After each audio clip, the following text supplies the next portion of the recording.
주님께서 여러분과 함께 마르코가 전한 거룩한 복음입니다.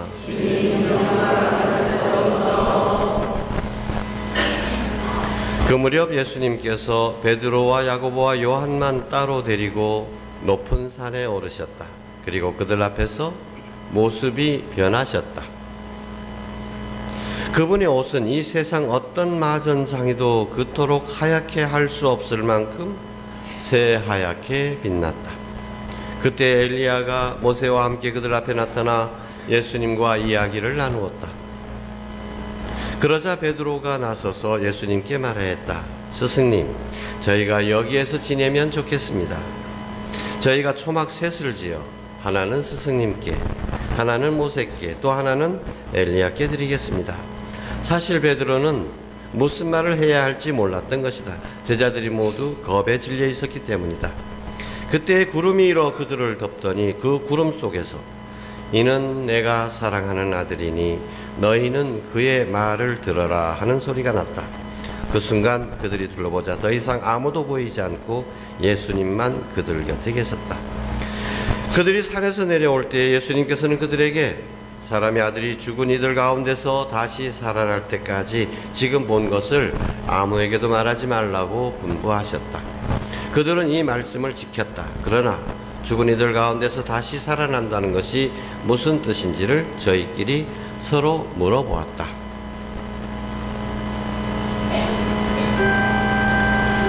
주님의 말씀입니다.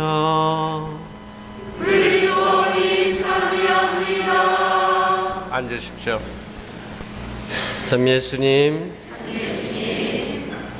사순절 두 번째 주일을 맞아서 교회는 영적 투쟁에 지친 교우들에게 위로와 희망을 건네기 위하여 거룩한 당신의 모습을 제자들에게 살짝 보여주신 성변모의 이야기를 들려줍니다.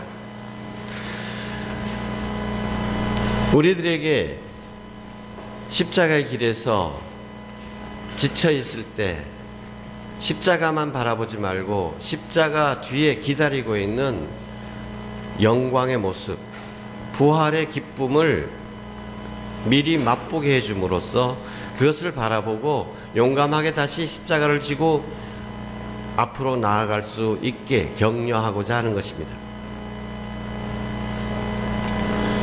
요즘 우리나라에서 이 총기 사고라는 것이 많이 일어나서 걱정스럽습니다. 그런데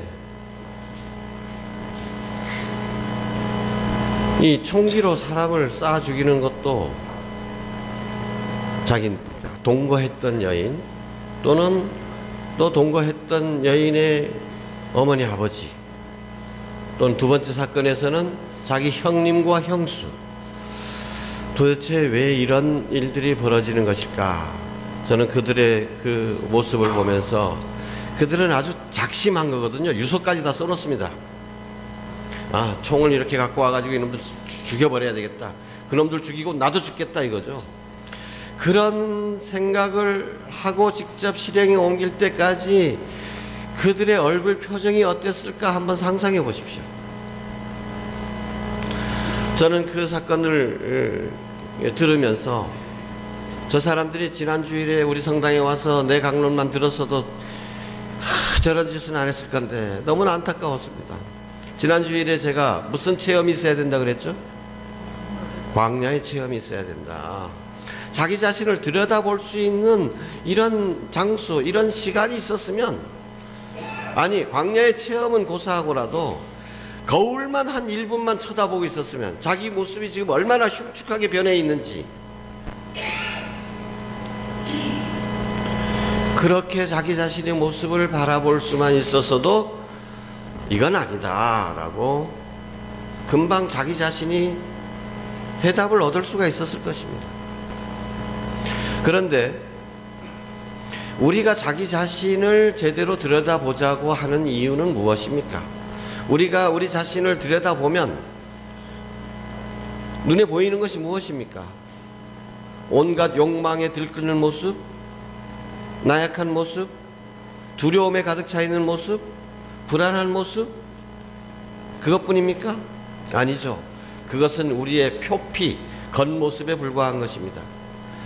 잘 들여다보면 처음에는 우리 눈에 나약한 모습, 더럽혀진 모습, 더러움으로 가득 찬 모습, 이런 것들이 보이지만, 그러나 그걸 넘어서면 우리는 본디 아름다운 사람이고 우리는 본디 빛나는 사람이라는 것을 알게 되는 것이죠.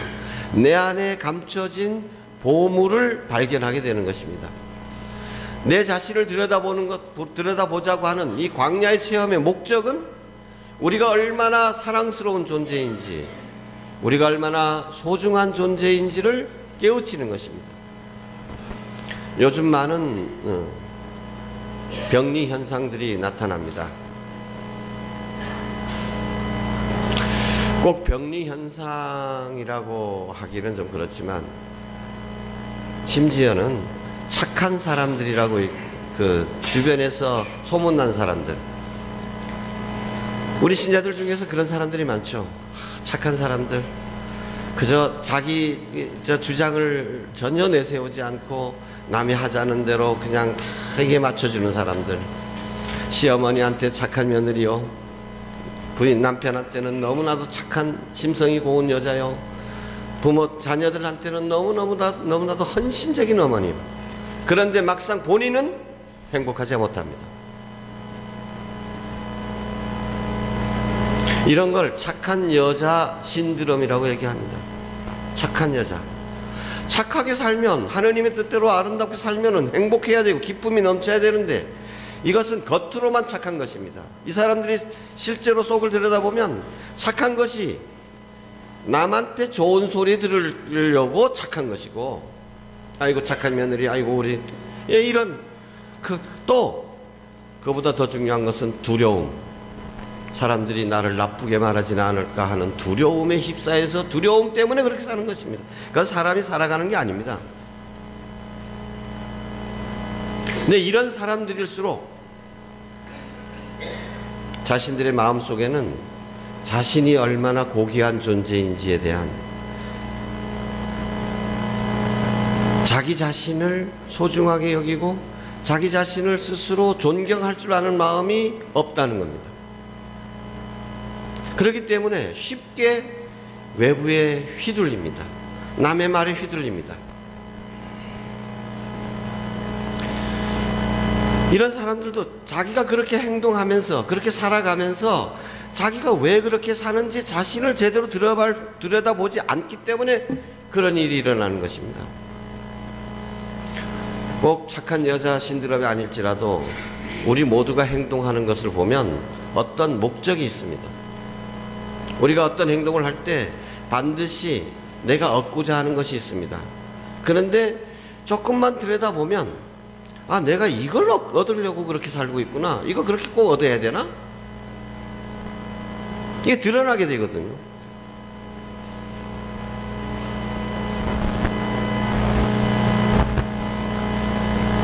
다른 사람들과의 관계에서도 아주 중요한 것이지만, 하느님과 나와의 관계에 있어서도 가장 중요한 것 중에 하나는 내가 나 자신을 어떻게 생각하느냐는 것입니다. 내가 나 자신을 어떻게 생각하느냐.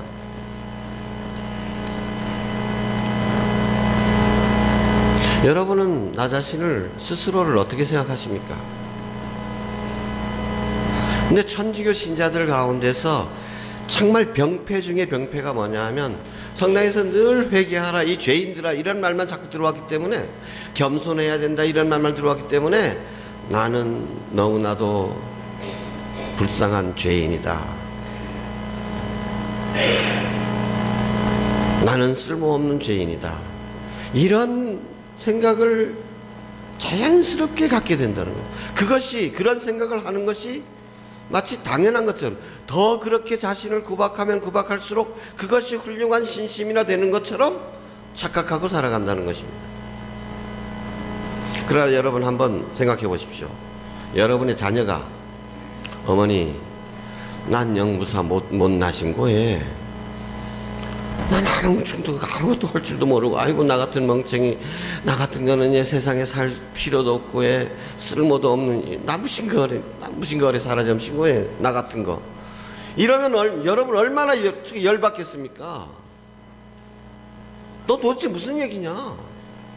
넌 세상에 모든 것을 합친 것보다도 너 나한테는 더 소중한 존재다. 난 온 세상을 다 준다 해도 너하고는 안 바꿀 귀한 자식이다. 이렇게 얘기하지 않겠습니까? 근데 우리 하느님께, 하느님 무신거래 나 같은 거 만듭디가게, 아이고 나 같은 거. 하느님 얼마나 열받겠습니까? 얼마나 속상하시겠습니까? 너 왜 그러냐? 너 안 그렇다. 내가 너를 위해서 해놓은 것을 봐라. 내가 너를 위해서 내 외아들까지도 십자가에 내놓지 않았느냐? 나는 너를 그만큼 사랑한다. 너는 나한테 그렇게 소중한 존재다. 이 하느님께서 나를 바라보시는 눈으로 나 자신을 바라볼 수 있어야 된다는 것입니다. 오래전 이야기, 실제로 있었던 일입니다. 제가 30년 전에 첫 본당에 신창을 갔었는데 거기에 교리교사 청년이 있었는데 이 경상도에서 귀농을 한 친구인데 이 성격이 그냥 그렇게 급하고 그래요. 또 나서기를 좋아하고. 근데 이 친구들하고 같이 제주도 내의 모든 교리교사들 모여서 그 수련회를 했습니다.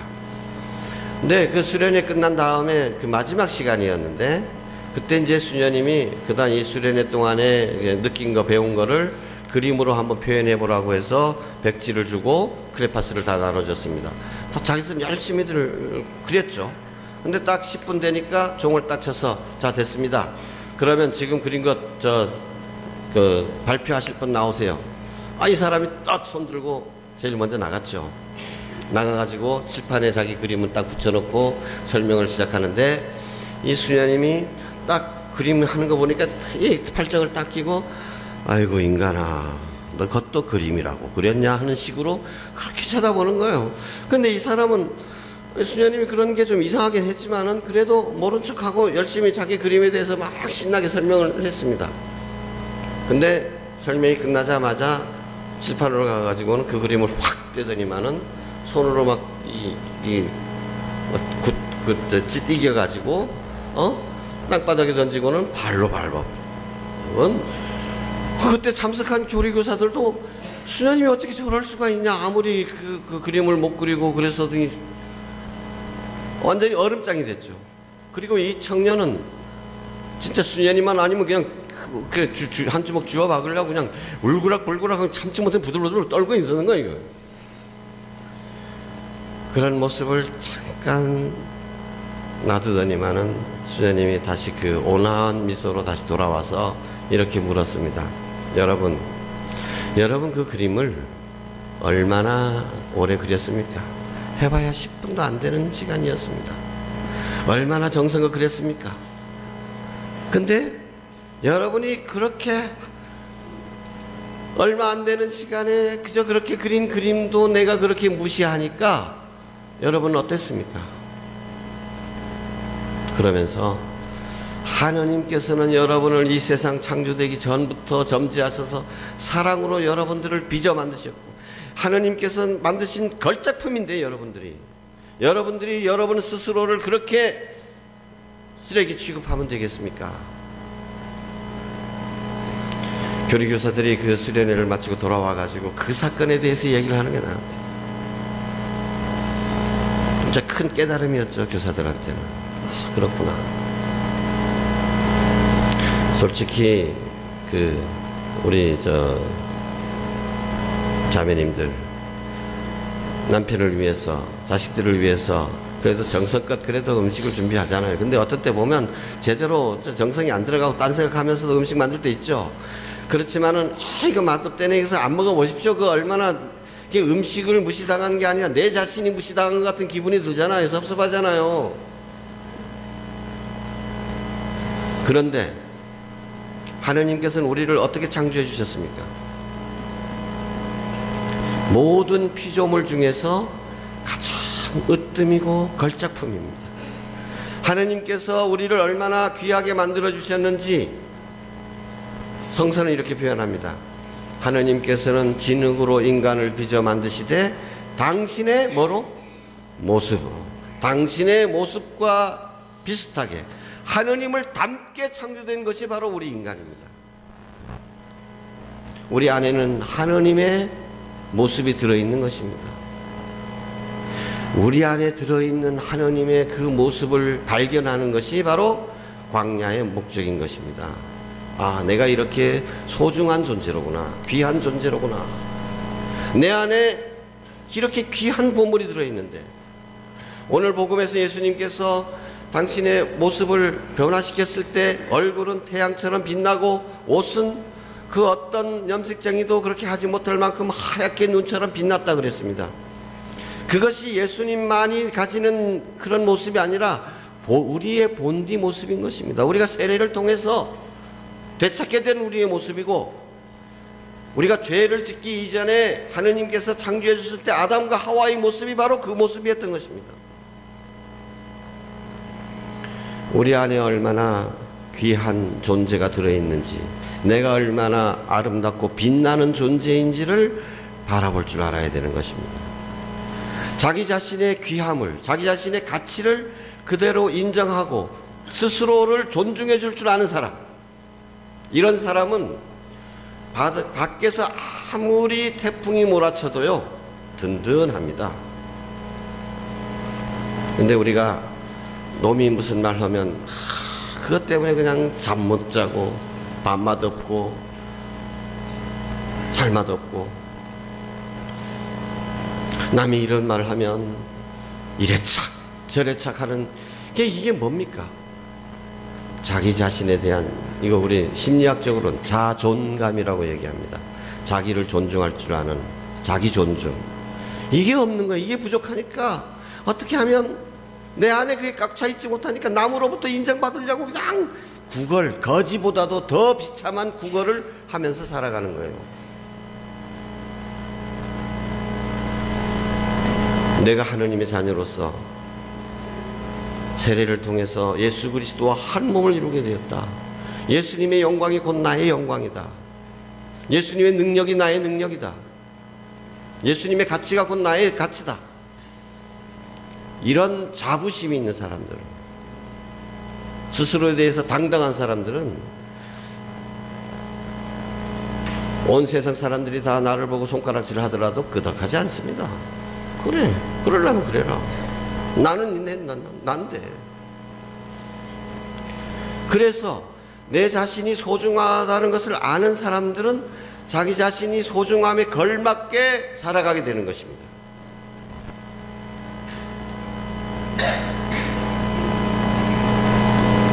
우리는 살아가다가 인간이기 때문에 유혹에 빠질 수도 있습니다. 더럽혀질 수도 있습니다. 하지만 더럽혀졌다고 해가지고 길가에 주저앉지 않습니다. 아이고, 내 마음에 그런 자기 존중이 없는 사람, 자신의 소중함을 모르는 사람들은 아이고, 내가 하는 짓이 다 그렇지 뭐, 나 이럴 줄 알았다, 너 경을 거다기, 넌 이거밖에 안 돼, 이러고 주저앉습니다만은, 그러나 내 자신이 얼마나 귀한 존재인지를, 빛나는 존재인지를 아는 사람은 훌훌 털고 다시 일어섭니다. 먼지 털어버리면 되는 거죠. 어떤 수녀님이 그런 말씀을 하셨어요. 자기는 하느님 앞에 나오면서 여기 똥 묻은 황금 나왔습니다 라고 한대요. 예. 황금이 똥 묻었다고 벗겨버릴 겁니까? 안 그렇습니다. 어떻게 합니까? 귀한 줄 알면 그거 닦아서 닦기만 하면 되는 거죠. 누가 나한테 1억짜리 자기압 수표를 줬다고 칩시다. 아, 근데 주머니에 넣고 뭐 다니다 보니까 땀에 젖고 거기 막 이거 먹도 피고 막 구겨지고 그랬어요. 그렇지만 그 은행에 가면 아, 이거 좀 더럽혀졌으난 저 1000만 원 깎아볼 구다 경험입니까? 반칙한 여러분 신권들 이번 저기 설날 때 많이 바꾸셨죠? 반칙한 그 가져가란 그럼 더 줍디가? 아니요. 똑같은 가치를 가지고 있다. 여러분 다 하느님의 모상을 가지고 있습니다. 여러분에게는 1억이 아니라 1000억짜리 딱 이 숫자가 적혀 있는 겁니다. 더럽혀져도 여러분은 1000억짜리 자기 압수표요. 그래서 우리 자신이 얼마나 귀하다는 것을 스스로 남이 알아주는 게 문제가 아닙니다. 내 자신이 그것을 깨달을 수 있다면 정말 당당하게 살죠. 넘어졌다가도 다시 일어서죠. 정말 내가 살고 싶은 대로 내가 해야 되겠다고 생각하는 대로 살아갑니다. 그럴 힘이 내 안에서 나오게 되는 것입니다. 오늘 예수님의 변모 주기를 맞으면서 자, 예수님의 그 영광스러운 모습은 예수님의 모습일 뿐만 아니라 바로 나의 모습이다. 주님께서 나를 이렇게 빛나는 존재로 만들어 주셨고 나를 위해서 그 어떤 것도 아끼지 않으시고 당신 아드님마저도 내놓으신 분이시다. 나는 이렇게 사랑받는 귀한 존재다. 이것을 내 자신에게 끊임없이 일깨워 주면서 그래서 이렇게 사랑받는 사람답게 이렇게 아름답게 창조된 사람답게 살아가도록 합시다. 아멘.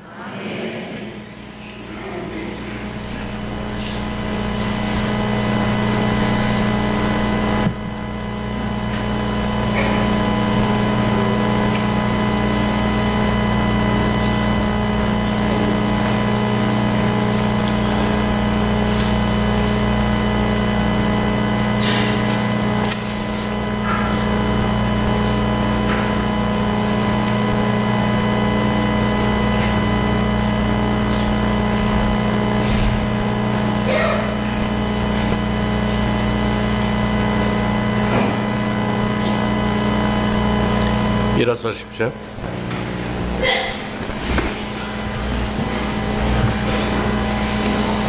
우리의